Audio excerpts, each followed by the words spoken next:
Alors, dans l'exercice 42, euh, on a un schéma avec quatre droites qui sont disposées ici, qui sont de couleurs différentes.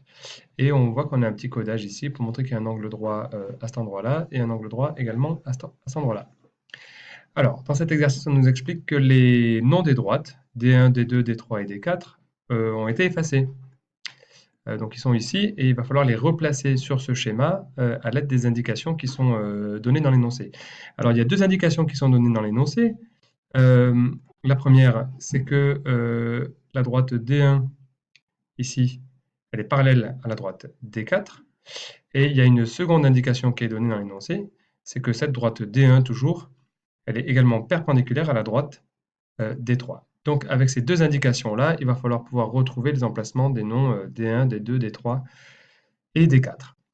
Alors si on regarde la première indication, donc à savoir que D1 est parallèle à D4, eh bien, il faut chercher dans ce schéma des droites qui sont parallèles. Alors quand on regarde comme ça, ben, on a l'impression qu'il y a plein de possibilités, hein. On a l'impression que ces deux-là, la droite orange qui est ici avec la droite bleue, là, ont l'air bien parallèles. Et puis également la droite rose et la droite verte ici qui ont l'air bien parallèles. Sauf que quand on y regarde de plus près, on peut se demander, mais tiens, est-ce qu'on est sûr que ces droites sont parallèles? Et en fait, sur les deux cas, eh ben, on va pouvoir répondre oui à une seule des deux possibilités. Parce que quand on regarde ces deux-là, là, elles ont l'air parallèles, mais il n'y a aucune indication sur le schéma qui nous permet de l'affirmer. C'est-à-dire que si on les poursuit jusqu'à l'infini, on n'est pas tout à fait sûr qu'il n'y a pas un moment donné où elles vont se croiser.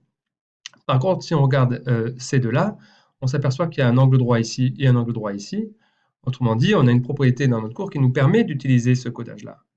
Cette propriété, c'est que si deux droites sont perpendiculaires à une même troisième, alors ces droites sont parallèles. Et donc cette propriété nous permet d'affirmer que les droites vertes ici et bleues sont parallèles. Donc bah, du coup, c'est les droites D1 et D4. Donc hop, D1 est ici et D4 est ici. Alors on pourrait tout à fait les inverser, on pourrait mettre D4 ici et puis D1 ici.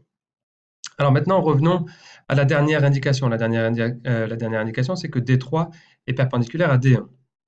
Donc on a une perpendicularité entre D1 et D3.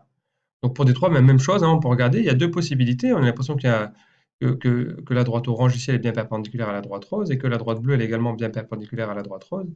Mais en y regardant de plus près, ben, on n'a pas trop le choix non plus, puisque ici on n'a pas de codage d'angle droit, donc on ne peut pas affirmer à 100% que c'est perpendiculaire, alors qu'ici on a un codage qui nous permet d'affirmer donc à 100% que c'est perpendiculaire. Donc D3 est ici et D2 au dernier emplacement. Voilà.